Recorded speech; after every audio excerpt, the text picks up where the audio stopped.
దేవుడు అంటే మీకు ఏమర్థమైందంటే పరలోకానికి పరిమితం చేసేసారు. దేవుణ్ణి అత్యున్నత సింహాసనానికి ఆస్తుడిగా చేసేసారు. దేవుణ్ణి 7 ఆకాశం పైన పెట్టేశారు. కానీ దేవుడు అంటాడు కదా, నేను ఎవరో తెలుసా, నీ మీద దృష్టి ఉంచి నీ ప్రక్కనే నిలబడి నీకు ఆలోచన అవసరమైనప్పుడు ఆలోచన చెప్పేవాడిని, నీ వెంట నడుస్తూ నీ బెడ్రూమ్ లో ఉండి, నీ కిచెన్ లో ఉండి, నీతో పాటు నడుస్తూ, నీ పొద్దు ప్రయాణం చేస్తూ, నీ వెనుక ఉండి నీకు ఆలోచన చెప్పేవాడిని. ఆలోచన నీకు అవసరమైనప్పుడు, ఆలోచన నీకు కావాల్సి వచ్చినప్పుడు దేవుడు గారు నీ పక్కన ఉండి నీకు ఆలోచన చెప్తాను నేను అని దేవుడు అంటున్నాడు. ఏ రోజైనా దేవుణ్ణి ఆలోచన చెప్పేవాడిగా మీరు చూసారా? ఆయన దగ్గరికి ఆలోచన మీరు తీసుకున్నారా? మొదటిది, మనకి కావాల్సిన ఆలోచన చెప్పేది ఎవరంటే దేవుడు.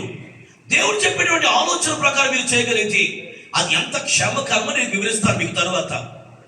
ఈ ఇద్దరి ఆలోచనలు క్షేమకరం చెప్పానే, దానిలో మొదటిది దేవుడు. దేవుడి యొక్క ఆలోచన మనకు క్షేమకరం, ఆశీర్వాదకరం. అదే సమయంలో రెండవది, క్షేమకరమైన ఆలోచన చెప్పేది రెండవది ఎవరంటే, చదువుదాం. రాజుల మొదటి గ్రంథం 1వ అధ్యాయము.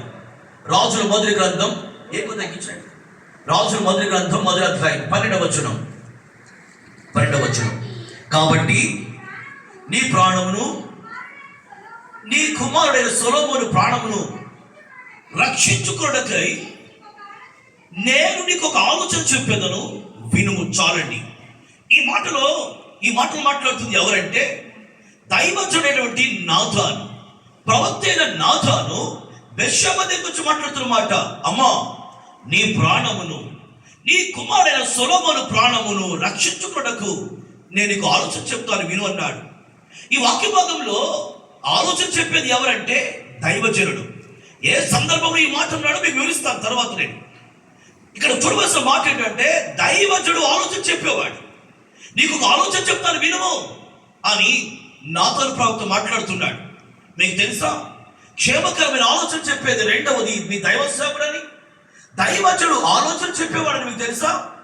ఈ రోజున విశ్వాసులు, సంఘాలు దైవ సేవకుడు ఎట్లా చూస్తున్నాయంటే, పాస్టర్ గారు పాటలు పాడతారు,